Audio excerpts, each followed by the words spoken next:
Hello twelfth class. आपके दो topic osmotic pressure और डिटर्मिनेशन ऑफ ऑस्मोटिक प्रेशर शायद यूट्यूब से हट गए हैं, तो मैं दोबारा से टॉपिक बना देता हूँ। इन टॉपिक की वीडियो दोबारा से बना देता हूँ। फर्स्ट लेते हैं हम ऑस्मोटिक प्रेशर।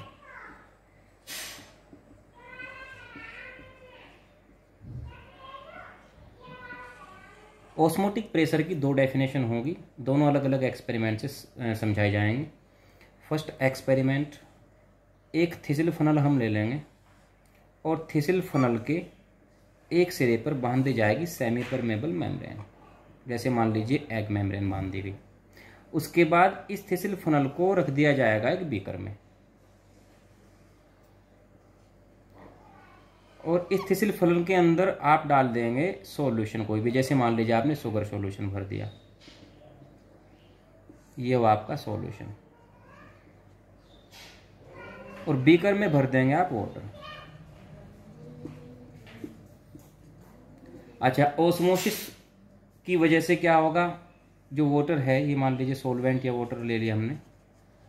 ओस्मोसिस की वजह से सॉल्वेंट के पार्टिकल सॉल्यूशन में जाते हैं, यानी कि वाटर थिसिल फनल के अंदर जाना शुरू कर देगा। तब क्या होगा, इसका जो इसके अंदर सॉल्यूशन है इसका लेवल यहाँ से बढ़ना शुरू हो जाएगा। मान लीजिए लेवल यहाँ तक चला जाता है।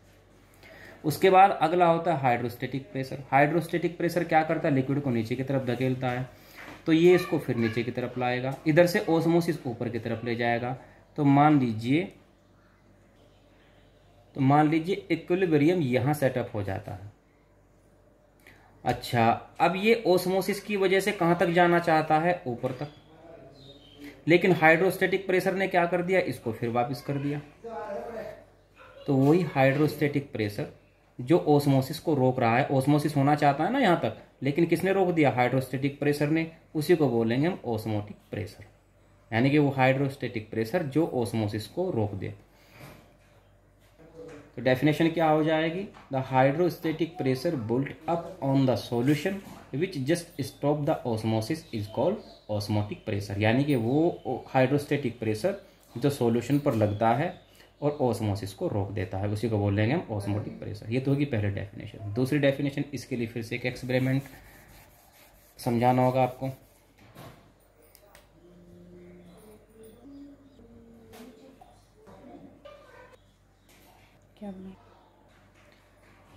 मान लीजिए हमने इस एपरेटस में सॉल्यूशन और सॉल्वेंट को सेमी परमेबल मेम्ब्रेन से अलग कर दिया। इधर सॉल्वेंट भरा हुआ है जिसमें मान लीजिए उसका लेवल यहाँ तक है, यहाँ तक शो कर रहा है। अब ओस्मोसिस शुरू हो जाएगा और सॉल्वेंट के पार्टिकल सॉल्यूशन में जाना शुरू कर देंगे।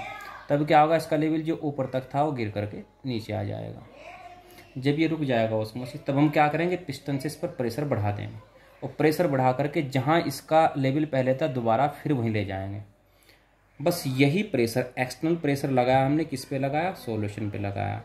वही एक्सटर्नल प्रेशर जो सॉल्यूशन पर लगाते हैं, क्या करने के लिए, ओस्मोसिस को रोकने के लिए, उसी को कहते हैं ओस्मोटिक प्रेशर। ओस्मोटिक प्रेशर क्या है, the external pressure which exert on solution to stop osmosis. ठीक है, तो ये तो हो गया आपका ओस्मोटिक प्रेशर। अब इसका डिटर्मिनेशन के लिए बर्कले हार्टले मेथड होता है, तो मैं आपको समझा देता हूँ। देखो, बर्कले हार्टले मेथड के लिए जो एपरेटस यूज किया जाता है वो ये एपरेटस आपका ये रहा।